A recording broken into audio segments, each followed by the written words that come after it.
खबर मालदा से मंगलवार देर रात मालदा थाने के पास कूड़े के ढेर में आग लग गई, जिससे इलाके में सनसनी फैल गई। खबर मिलते ही मालदा थाने की पुलिस और एक दमकल गाड़ी तुरंत मौके पर पहुंची। दमकल की मदद से आग पर काबू पाया और स्थिति सामान्य हुई। स्थानीय निवासियों को संदेह है कि आग काली पूजा के दौरान जलाए गए पटाखों के कारण लगी होगी। हालांकि मालदा थाने की पुलिस आग लगने के सही कारणों की जांच कर रही है। रिपोर्टर रामचंद्र मंडल की रिपोर्ट। এসেছিলাম হচ্ছে ওল্ড মালদা পিএস এর পিছনে আমরা খবর পাই এখানে একটা জঞ্জালে আগুন লেগেছে, ঠিক আছে, গার্বেজ ফায়ার।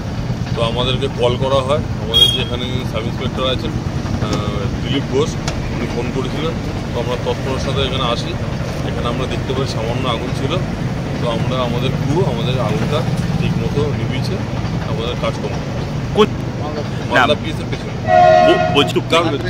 Garbage fire.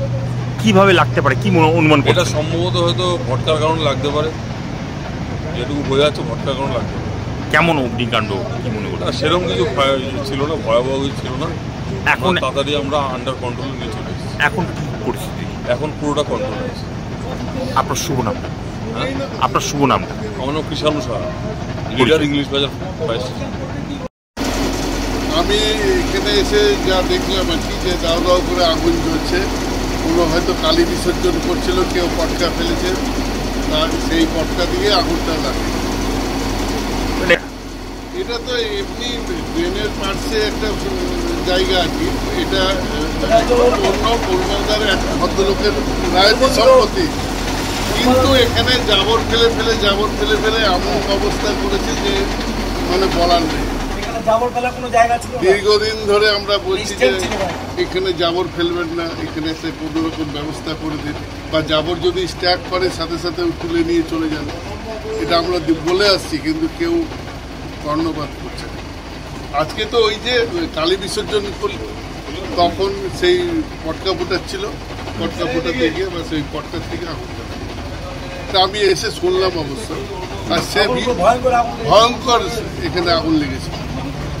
পরিস্থিতি এখন কেমন? এতে এই যে সামনে ট্রান্সফরমার দেখছেন, যে এই ট্রান্সফরমারতেও আগুন লাগতে পারতো, ট্রান্সফরমার বাস্ট হতে পারতো, মানুষের ক্ষতি হতে পারতো, কারণ রাস্তার পাশে ট্রান্সফরমার। কেমন? এখন আমাদের এই দমকল এসছে, দমকলের মাধ্যমে এটা নিভানো হলো। পাড়ার লোকেরাও সহযোগিতা করেছে, থানার পাশে যে থানার স্টাফরাও এসে যথেষ্ট সহযোগিতা করেছে। আমরা চাইছি যে এখানে যেন কেউ জাবর টাবর না ফেলে।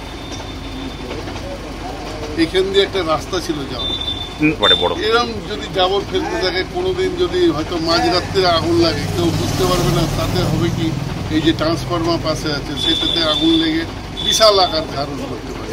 আশেপাশে বাড়ি রয়েছে। আপনার নাম? আমার নাম অখিল শাহ।